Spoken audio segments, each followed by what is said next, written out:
ಸ್ನೇಹಿತರೆ ನಮಸ್ಕಾರ. ಈ ವಿಡಿಯೋ ನೋಡ್ತಾ ಇದ್ದೀರಿ. ಇದೊಂದು 2 ವರ್ಷದ ಹಿಂದೆ ನಡೆದ ಘಟನೆ. ನಮ್ಮ ಪಶ್ಚಿಮ ಘಟ್ಟದ ತಪ್ಪಲಲ್ಲಿ ನಡೆದದ್ದು. ಅವರು ತೋಟವನ್ನು JCB ಮೂಲಕ ಕ್ಲೀನ್ ಮಾಡ್ತಾ ಇರುವಾಗ ಅಕಸ್ಮಾತ್ತಾಗಿ ಅವರಿಗೆ ಈ ಹಾವು ಕಾಣಲಿಕ್ಕೆ ಸಿಕ್ತು. JCB ಚಾಲಕ ತಕ್ಷಣ JCB ನಿಲ್ಲಿಸಿ ಅವರ ಯಜಮಾನರಿಗೆ ಕರೆ ಮಾಡಿರಬೇಕು. ಅವರು ಬಂದು ನೋಡಿ ನನಗೆ ಕರೆ ಮಾಡಿದರು. ಅಲ್ಲಿ ಏನು ನಡೆದಿತ್ತಂದರೆ, ಸಾಮಾನ್ಯವಾಗಿ ತೋಟ ಗುಡ್ಡಗಳನ್ನು ನಾವು ಸಮತಟ್ಟು ಮಾಡ್ತಾ ಇರುವಂಥ ಜಾಗಗಳಲ್ಲಿ ಹೆಚ್ಚಾಗಿ ದೊಡ್ಡ ದೊಡ್ಡ ಇಲಿ ಹೆಗ್ಗಣಗಳ ಬಿಲಗಳಿರ್ತವೆ. ಆ ಸಂದರ್ಭ ಆ ಬಿಲಗಳೊಳಗೆ ಹಾವುಗಳು, ಅನೇಕ ರೀತಿಯ ಹಾವುಗಳು, ಹೆಬ್ಬಾವಾಗಿರ್ಬೋದು, ನಾಗರ ಹಾವಾಗಿರ್ಬೋದು, ಕನ್ನಡಿ ಹಾವು, ಕಡಂಬಳ, ಈ ಥರದ ಹಾವುಗಳು ಪೊರೆ ಕಳಿಸ್ಲಿಕ್ಕೆ ಒಂದೊಂದು ಬಿಲದಲ್ಲಿ ಸುಮ್ಮನೆ ಕೂತ್ಕೊಂಡು ಬಿಡ್ತವೆ. ಈ ಪೊರೆ ಕಳಚುವಂಥ ಸಂದರ್ಭದಲ್ಲಿ ಅವುಗಳಿಗೆ 8 ರಿಂದ 10 ದಿನ ಕಣ್ಣು ಕಾಣಿಸೋದಿಲ್ಲ, ನಾಲಿಗೆಗೆ ವಾಸನೆಗಳು, ಹೊರಗಿನ ಆಗು ಹೋಗುಗಳು ಯಾವುದೂ ಗೊತ್ತಾಗೋದಿಲ್ಲ. ಹಾಗಾಗಿ ಒಂದು ಬಿಲದಲ್ಲಿ ಸುಮ್ಮನೆ 8-10 ದಿನ ತಟಸ್ಥವಾಗಿ ಕುಳಿತುಕೊಂಡು ಆನಂತರ ಪೊರೆಯನ್ನು ಕಳಚಿ ಶುದ್ಧವಾಗಿ ಆಹಾರ ಅನ್ವೇಷಣೆಗೆ ಹೊರಡ್ತವೆ. ಇಲ್ಲಿ ಅದೇ ರೀತಿ ಘಟನೆ ನಡೆದಿತ್ತು.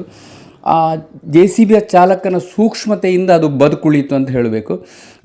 ನನಗೆ ಕರೆ ಮಾಡಿದ್ರು, ನಾನು ಹೋದೆ. ಬಹಳ ಜಾಗ್ರತೆಯಾಗಿ ಅದನ್ನು ಬಿಲದಿಂದ ತೆಗೆಯುವಂಥ ಕೆಲಸವನ್ನು ನಾವು ಮಾಡಿದ್ವಿ.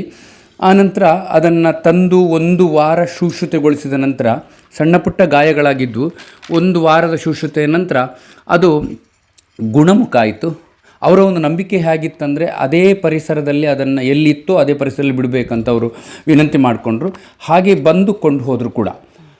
ಇಲ್ಲಿ ನಾನು ಏನು ಹೇಳಲಿಕ್ಕೆ ಹೊರಟಿದ್ದೇನೆಂದರೆ, ತುಂಬ ಕಡೆ ಇಂಥ ಘಟನೆಗಳು ನಡೀತಾ ಇರ್ತವೆ. JCBಗೆ ಕೆಲಸದ ವೇಳೆ ಹಾವುಗಳು ಸಿಕ್ಕೋದು. ನಾಗರ ಹಾವಾದರೆ ಮಾತ್ರ ನಾವು ನಾಗರ ಹಾವನ್ನು ರಕ್ಷಣೆ ಮಾಡ್ತೀವಿ. ಯಾಕಂದರೆ ನಮಗೆ ಆ ಹಾವಿನ ಮೇಲೆ ದೈವಿಕ ಭಾವನೆ ಇದೆ, ಆರಾಧನೆ ಇದೆ. ಹಾಗಾಗಿ ಅದರ ಬಗ್ಗೆ ತುಂಬ ಮಹತ್ವ ಕೊಡ್ತೀವಿ. ಆದರೆ ಇತ್ತೀಚೆಗೆ ಒಂದು ಘಟನೆ ನಡೆಯಿತು. ಒಂದು ಕಡೆ ಇದೇ ರೀತಿ JCB ಕೆಲಸ ಮಾಡ್ತಾ ಇರುವಾಗ ನಾಗರ ಹಾವಿಗೆ ಪೆಟ್ಟಾಗಿ ಅರೆ ಜೀವ ಇತ್ತು. ತಕ್ಷಣ ನನಗೆ ಕಾಲ್ ಮಾಡಿದರು. ನಾನು ಹೋಗಿ ನೋಡುವಾಗ ಅವರಿಗೆ ಹೇಳಿದೆ, ಇನ್ನೊಂದು 4-5 ಗಂಟೆಯಲ್ಲಿ ಹಾವು ಸಾಯ್ತದೆ, ನೀವು ಇಟ್ಕೊಳ್ಳಿ ಅಂತ ಹೇಳಿದೆ. ಅವರು ಒಪ್ಪಿ ನಂತರ ಒಂದು ಬಾಕ್ಸ್ನೊಳಗೆ ಹಾಕಿಕೊಟ್ಟು ಇನ್ನೇನು ಕಾರು ನಾನು ಹೊರಡಬೇಕು ಅನ್ನುವಷ್ಟರಲ್ಲಿ ಮತ್ತೆ ಕೂಗಿದ್ರು, ಸರ್ ಇನ್ನೊಂದು ಹಾವಿದೆ ಅಲ್ಲಿ ಅಂಥೇಳಿ. ತಕ್ಷಣ ನಾನು ಕಾರ್ ಇಳಿದು ಹೋಗಿ ನೋಡುವಾಗ ಅದು ಕಟ್ಟು ಹಾವು, ಕಡಂಬಳ ಹಾವು, ವಿಷಕಾರಿ ಹಾವಾಗಿತ್ತು. ಅದೇ ಜಾಗದಲ್ಲಿ JCBಯ ಮಣ್ಣು ತೆಗೆಯುವಾಗ ಎಡೆಯಲ್ಲಿ ಮತ್ತೆ ಹಾವು ಕಾಣಿಸಿತ್ತು. ನಾನು ಅವ್ರಿಗೆ ಹೇಳಿದೆ, ಇದು ನಾಗರ ಹಾವಲ್ಲ, ಕಡಂಬಳ ಹಾವು ಅಂತ ಹೇಳಿದೆ. ಕಡಂಬಳ ಹಾವಾದರೆ ನಾವೀಗ ಸಾಯಿಸ್ತೇವೆ ಅಂತೇಳಿ JCB ಆ ಬಕೆಟ್ನಿಂದ ಚಚ್ಚಲಿಕ್ಕೆ ತಯಾರಾಗಿದ್ದಾರೆ. ಈ ನಮ್ಮ ಜನರ ಮನಸ್ಥಿತಿ ನೋಡಿ. ನಾಗರ ಹಾವು ದೇವರನ್ನೋ ಒಂದು ಭಯದಿಂದ ಅದನ್ನು ಮುಟ್ಟೋದಿಲ್ಲ. ಅಲ್ಲಿ ನಿಜವಾದ ಅನುಕಂಪ, ಕಾಳಜಿ, ಪ್ರೀತಿ ಹಾವುಗಳ ಮೇಲೆ ಇಲ್ಲ ಅಂತಲೇ ನಾವು ಭಾವಿಸಬೇಕು. ನಾನು ಅಕಸ್ಮಾತ್ ಅಲ್ಲಿ ಇರದಿದ್ದರೆ ಆ ಕಡಂಬಳ ಹಾವನ್ನು ಚಚ್ಚಿ ಸಾಯಿಸ್ತಾ ಇದ್ದರು. ನಾನು ಬಹಳ ಜಾಗ್ರತೆಯಾಗಿ ಅವರನ್ನು ತಡೆದು ಜಾಗ್ರತೆಯಾಗಿ ಅದನ್ನು ಹಿಡಿದು ಸ್ವಲ್ಪ ದೂರದ ಹಾಡಿಗೆ ಅಲ್ಲೇ ಬಿಟ್ಟೆ, ಅವರ ಎದುರುಗಡೆನೇ ಬಿಟ್ಟೆ.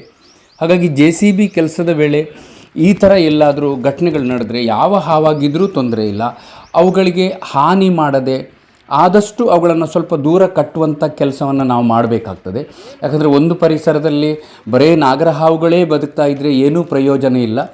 ಅದರ ಜೊತೆಗೆ ಅನೇಕ ರೀತಿಯ ಹಾವುಗಳು ಆ ಪ್ರದೇಶದಲ್ಲಿ ಸುತ್ತಮುತ್ತ ವಾಸ ಮಾಡ್ತಾ ಇದ್ದರೆ ಅದು ಬಹಳ ಆರೋಗ್ಯಪೂರ್ಣ ಪರಿಸರ ಅಂತ ಹೇಳಲ್ಪಡ್ತದೆ.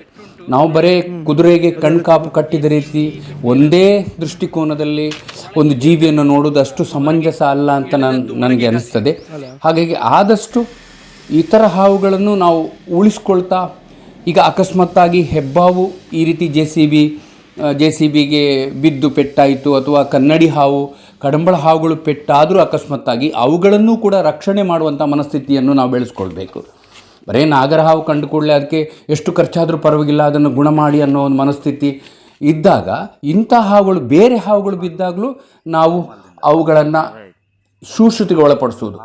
ಸಮೀಪದಲ್ಲಿ ಆ ಉರಗ ರಕ್ಷಕರು ಇದ್ದರೆ ಅವರಿಂದ ಆ ಹಾವುಗಳನ್ನು ಹಿಡಿಸಿ ಅಲ್ಲೇ ಇರುವಂಥ ಪಶು ವೈದ್ಯರ ಹತ್ರ ಕೊಂಡು ಹೋದರೆ ಅವರು ಚಿಕಿತ್ಸೆ ಮಾಡುವ ಸಾಧ್ಯತೆ ಇರ್ತದೆ. ಇದು ಮಾನವೀಯತೆ. ಆದಷ್ಟು ನಾವು ಈ ಪ್ರಕ್ರಿಯೆಯನ್ನು ಮಾಡೋಣ ಅಂತ ಹೇಳ್ತಾ ನಮಸ್ಕಾರ.